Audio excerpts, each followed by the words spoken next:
वाले महाराज जी श्री स्वामी सत्यानंद जी महाराज के प्रवचन ने तो एकदम उत्साह हमारा द्विगुणित कर दिया, कई गुना कर दिया। आपके यहाँ पटना में ये उत्सव हो रहा है, श्रीमद् भागवत कथा के साथ हो रहा है।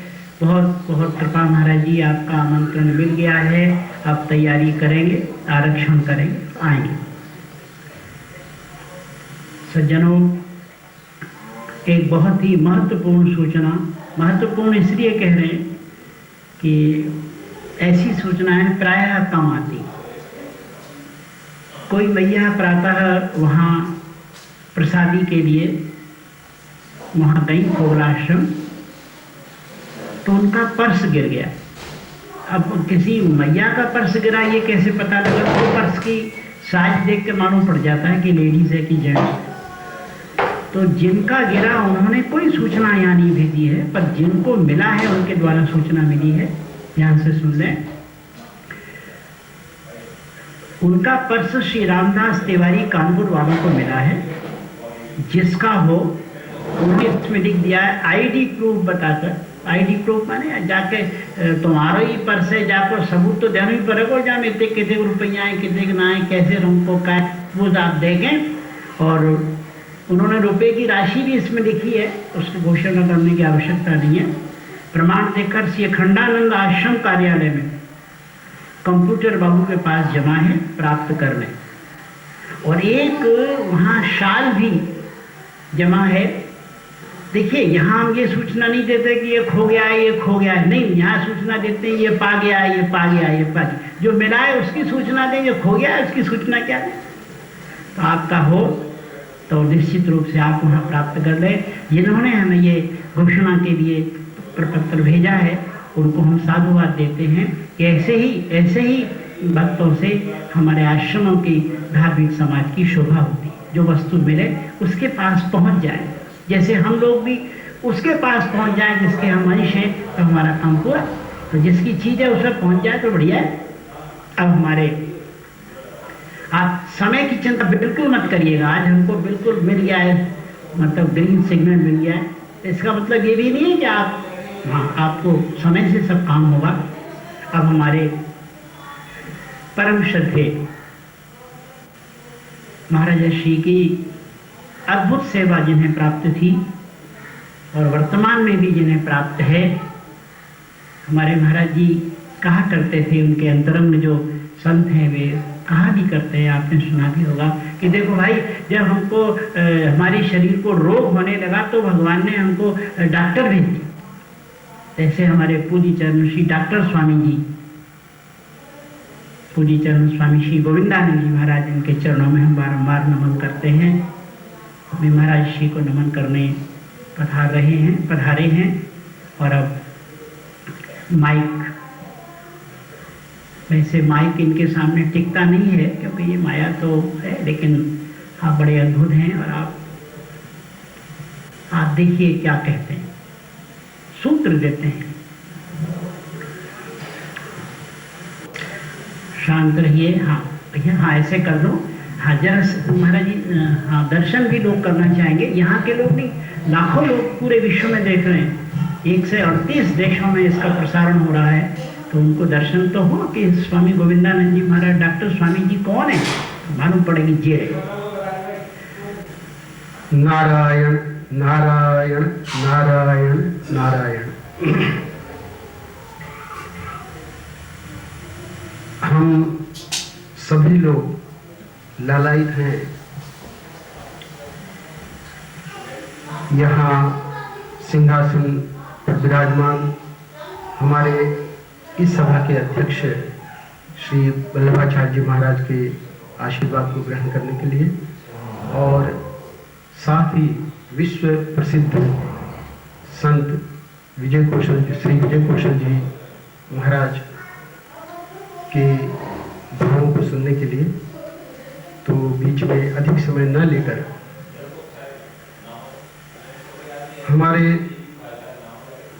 बगल में उपस्थित श्री स्वामी प्रबुद्धानंद जी महाराज की कृपा से मुझे करीब 6 वर्ष का प्रभु जी महाराज जी के श्री चरणों में रहकर अंतरंग सेवा इनके साथ करने का सौभाग्य प्राप्त हुआ और अनेकानेक संस्मरण हैं। दक्षिण में था तो कुछ लिखता रहता था डायरी में। यहाँ लोगों को जब उस डायरी का पता लगा तो उन्होंने उसको प्रकाशित करने के लिए अनुमति मांगी। तो वह छोटा सा ग्रंथ है, करीब 90 से अधिक संस्मरण पूज्य महाराज श्री के उसमें है। प्रेरक प्रसंग। प्रेरक प्रसंग ग्रंथ में बहुत सारी बातें आपको पढ़ने को मिलेगी छोटे छोटे संस्मरणों के द्वारा। और एक संस्मरण में सुना भी देता हूँ। परम पूज्य महाराज श्री नृत्य गोपाल मंदिर में जब अपना प्रवचन कर चुके पूरा, तो हमारे सत्साहित्य प्रकाशन ट्रस्ट की जो यहाँ प्रशंसा की जाती है, तो श्रीमती हेमलता बेन खटाओ, जिनका अब शरीर नहीं है, उनकी बेटी यहाँ आई हुई है, वो भी ट्रस्टी है इस ट्रस्ट की। तो उन्होंने अनुमति लेकर और गोपी गीत ग्रंथ के बारे में कुछ सूचना देनी चाहिए।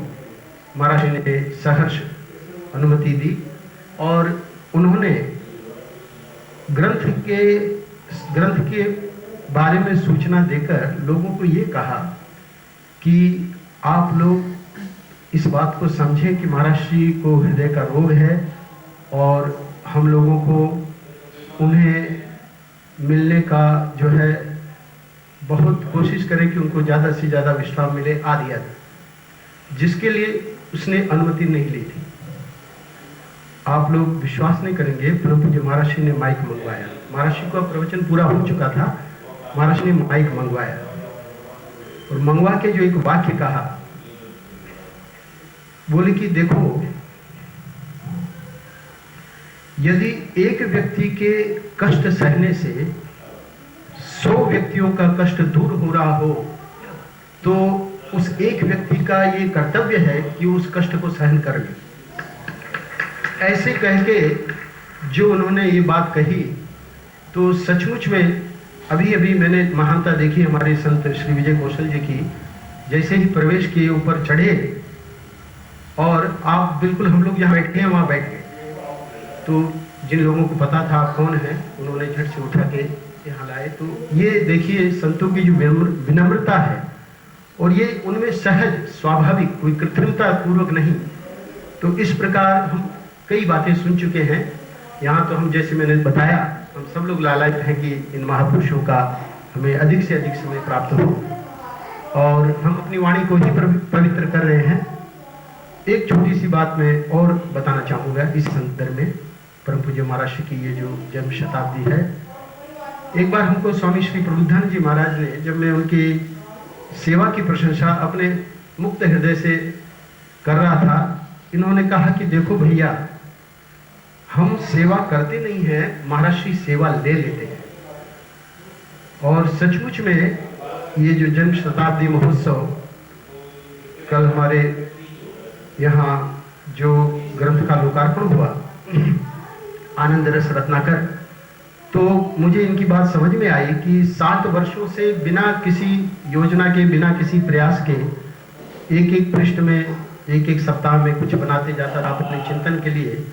और वही कालांतर में ये 365 पृष्ठ, यानी एक दिन का एक पृष्ठ, इस प्रकार वो ग्रंथ तो महाराज श्री सेवा करवा लेते हैं। तो आनंद रस रत्नाकर ये एक महाराज श्री का प्रसाद है। करीब करीब 80 ग्रंथों में से इसमें आप देखेंगे कुछ कुछ महाराज श्री के अद्भुत अद्भुत बातें। तो हमारा कुछ नहीं है, हमारा सिर्फ मधुमक्खी का जो काम हमने किया है। और इस प्रकार इन 2 ग्रंथों के बारे में परिचय देकर मेरा ऐसा मानना है कि मैंने अपने भावांजलि, पुष्पांजलि प्रभु पूज्य महाराज श्री के श्री चरणों में इस दिव्य जन्म शताब्दी के महोत्सव पर, आनंद महोत्सव पर, इनके इस आयोजन समिति के जो लोग हैं, जिन्होंने दिन रात काम करके इस उत्सव को सफल बनाया है, उनकी जितनी प्रशंसा की जाए वो कम होगी। हमारे श्री स्वामी महेशानंद जी, मुझे लगता है वो न सोते हैं, न खाते हैं, न पीते हैं, और अध्यक्ष जी महाराज भी आज देखिए थोड़ा अस्वस्थ हो गए, तो उनको भी सोने को नहीं मिल रहा है। खैर ये तो होता ही है, उत्सव में किसी न किसी को लगना ही पड़ता है, पर उन पर पूर्ण महाराज जी की पूरी कृपा बरस रही है और इसलिए हम लोग ये आनंद उठा पा रहे हैं। और इसीलिए ऐसे महान महान संत यहाँ हमको दर्शन दे रहे हैं और हमारे ऊपर कृपा कर रहे हैं। बोलिए श्री सद्गुरुदेव भगवान की। श्री राम।